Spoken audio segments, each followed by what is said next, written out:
Yangi rahbar keldi, shoyat bu gal o'zgarish bo'lar degan umid bilan yashaydi. Ammo voqelik shuni ko'rsatmoqdaki, har qancha rahbarlar almashmasin, tuzum o'zgarmasa, natija bir xilligicha qolaveradi.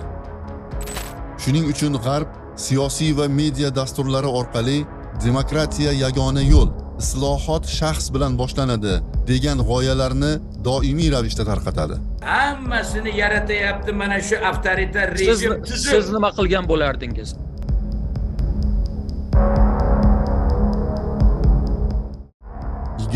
Asrning ikkinchi yarmidan boshlab G'arb mafkuraviy markazlari musulmon mamlakatlariga nisbatan keng qamrovli fikriy kurash olib bordi.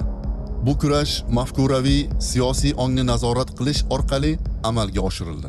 Shu jarayonda islomiy yurtlarda keng tarqalgan va hozir ham saqlanib turgan tushuncha paydo bo'ldi. Mamlakatdagi muammolar shaxslardan kelib chiqadi. Ya'ni rahbar yomon bo'lsa, uni almashtirish bilan adolat tiklanadi. Bu fikr aslida G'arb mahsuloti bo'lib, undan ko'zlangan maqsad musulmonlarni tuzumni o'zgartirish g'oyasidan uzoqlashtirishdir.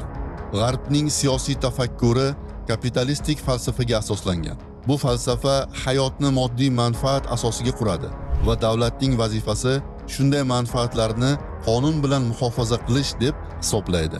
Shu bois G'arbning islom olamidagi mustamlakachilik siyosati har doim ikki yo'nalishda amalga oshgan.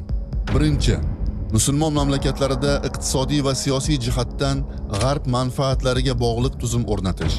Ikkinchi, xalq ongiga shunday fikrni singdirish kerakki, ular tuzumni emas, shaxsni aybdor qilsinlar. Shunga ko'ra, G'arbning islom dunyosiga qarshi mafkuraviy kurashida eng kuchli qurol tuzum ustida fikrlashni yo'qotishdir. Chunki agar musulmonlar muammoning ildizi mana shu kapitalistik tuzumda ekanini ko'ra boshlasalar, ular so'zsiz Allohning qonunlari bilan yashashni talab qila boshlaydilar. Shuning uchun G'arb siyosiy va media dasturlari orqali demokratiya yagona yo'l, islohot shaxs bilan boshlanadi degan g'oyalarni doimiy ravishda tarqatadi. Hammasini yaratyapti mana shu avtoritar rejim tuzum. Siz nima qilgan bo'lardingiz? Shu yo'l bilan musulmon mamlakatlarida islohotchi rahbar konsepsiyasi paydo bo'ldi. Har bir yangi prezident yoki bosh vazir yangi davr boshlanadi degan shior bilan keldi. Ammo tuzum, ya'ni sekulyar, dunyoviy kapitalistik tuzum o'zgarishsiz qoldi. Odatda bu jarayonda xalqning siyosiy ongi shaxs doirasida cheklanib, tuzum haqidagi fikrlash qobiliyati so'nadi. Kimni saylaysiz? Natijada mustamlaka xalqlarda tuzum muqaddas, shaxs aybdor degan tasavvur mustahkam o'rnashdi. Masalan, Britaniyaning Hindistondagi ma'muriy siyosatini yoki Fransiyaning Afrikadagi boshqaruv uslubini kuzatsak, har ikkisida ham mahalliy elitani almashtirish orqali tuzumni saqlab qolish usuli qo'llangan. Bugungi O'zbekistonda boshqa musulmon mamlakatlaridagi kabi xalq yangi rahbar keldi, shoyat bu gal o'zgarish bo'lar degan umid bilan yashaydi. Ammo voqelik shuni ko'rsatmoqdaki, har qancha rahbarlar almashmasin, tuzum o'zgarmasa, natija bir xilligicha qolaveradi. Chunki muammoning ildizi shaxsda emas, tuzumning o'zida. Shuning uchun Zolim Karimov ketib, o'rniga Mirziyoyev kelgach, bir necha marotaba islohot va yangi rahbarlik shiorlari bilan har qancha siyosiy elita almashmasin, tuzum, ya'ni sekulyar kapitalistik tuzum o'zgarishsiz qoldi.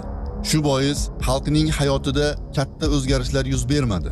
Aksincha, siyosiy va iqtisodiy adolatsizlik, ishsizlik, kambag'allik, ma'muriy zo'ravonlik, korrupsiya va mafkuraviy nazorat saqlanib qoldi. Demak, G'arb tomonidan singdirilgan muammo shaxsda, tuzumda emas degan tushuncha musulmonlarni siyosiy faollikdan uzoqlashtirish vositasidir. Bu esa musulmonlar orasida mavjud tuzumni muqaddaslashtirish va faqat shaxsni aybdor qilish orqali kapitalistik tuzumni muhofaza qilishga qaratilgan. Shu bois mustamlakachi G'arb xalqning diqqatini shaxslarga qaratishga, tuzum haqida fikr yuritishdan tiyilishga undaydi. Ular uchun muhim narsa hokimiyat tepasida kim o'tirgani emas, balki tuzum G'arbning siyosiy va iqtisodiy manfaatlariga xizmat qilishda davom etishidir. Shunday ekan, haqiqiy o'zgarish shaxsni emas, tuzumni o'zgartirish bilan, ya'ni g'arb kapitalizmidan voz kechib, islomni hayotga to'liq tatbiq etish bilangina bo'ladi. Bu tuzumni tatbiq qiluvchi Roshid xalifalik davlatining qayta tiklanishi musulmonlar ongidagi muammo shaxsda degan chirik fikrning yo'qolishiga ko'p jihatdan bog'liq hisoblanadi. Shundagina musulmonlar g'arbning mafkuraviy hukmronligidan qutulib, o'z taqdirini Alloh nozil qilgan shariat asosida belgilashga o'tadi.